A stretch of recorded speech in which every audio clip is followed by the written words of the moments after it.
Hello, friends. Hi. This is like 2 weeks, week and a half after I recorded that last bit. Um, I wanted you to know at the start of this that this is me trying to make use of a bunch of different footage that I have recorded over the past month.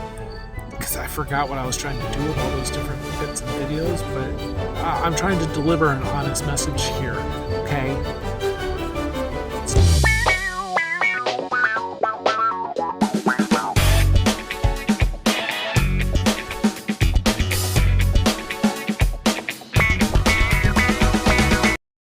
So, in the heat of summer, some important things, in fact, two important factors, are heavy on my mind in the garden at all times. Those two factors are hydration and sun exposure. You have now successfully counted to two a couple times, so let's keep track of those two things: hydration and sun exposure. Both of these things affect the layers of our plants. Things that are in thin layers or even in shallow containers, they they lose the most hydration. Because where there is lots of sun exposure, there is lots of evaporation, which equals not so much hydration. If plants are too densely planted, or if the ground is continuously exposed to the sun and trampled on, you're going to end up with dustiness that doesn't really hold the moisture to begin with. And then it just kind of dries up. And so we end up busying ourselves. I end up busying myself doing little chores to keep up with the maintenance so that we have the right level of hydration and sun exposure, or at least something that's similar to optimal, or at least something that's going to allow the garden to continue to be alive.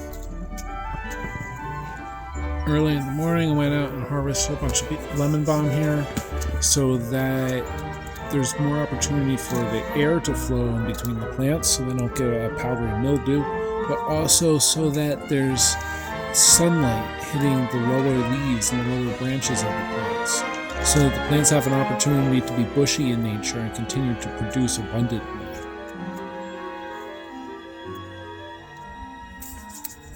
While over in the kind of main produce producing places in the garden, I'm just trimming back the grapevines that are hanging out here, pruning them back because it'll encourage more growth to go into the actual grapes and it'll prevent the sunshine blockage. It'll create more sun exposure for the plants down below. And sometimes that means introducing city water. It means dragging out my hose and squirting things down with some water with a little chlorine in it. And I don't feel good about it, but it's either that or I let my garden die. Now, if you can optimize some sort of alternative water collection that you can do regularly and consistently and faithfully, that is definitely better than city water any day. Or if you have a well, generally speaking, your well water is better than city water most days.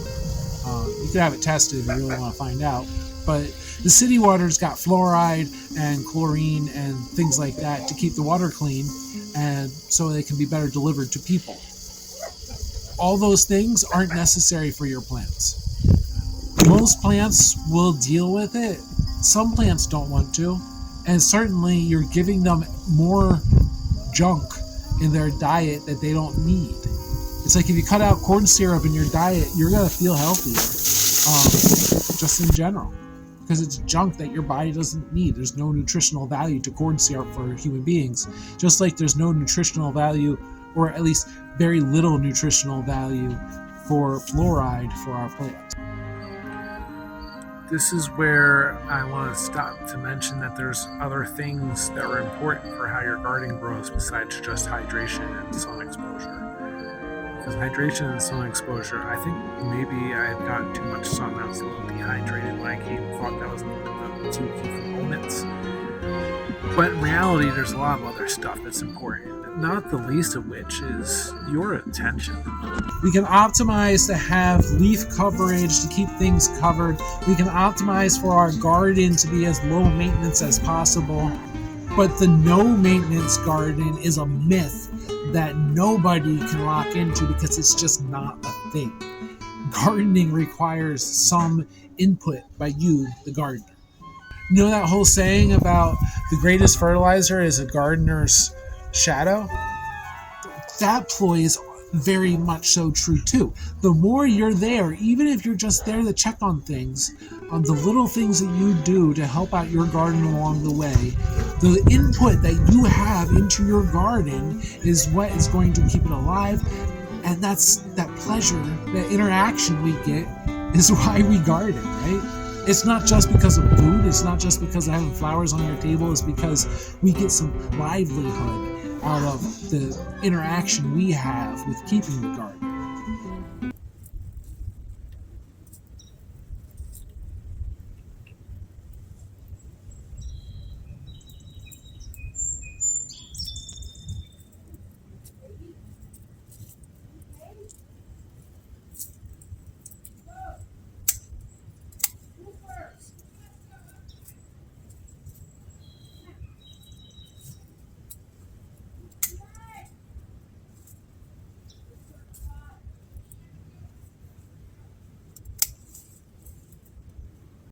Until next time, make sure you hit the like and subscribe button, hit the alert button so whenever we post these videos, you get to see them. And God bless you. God bless your garden. Peace out, Fitzgerald.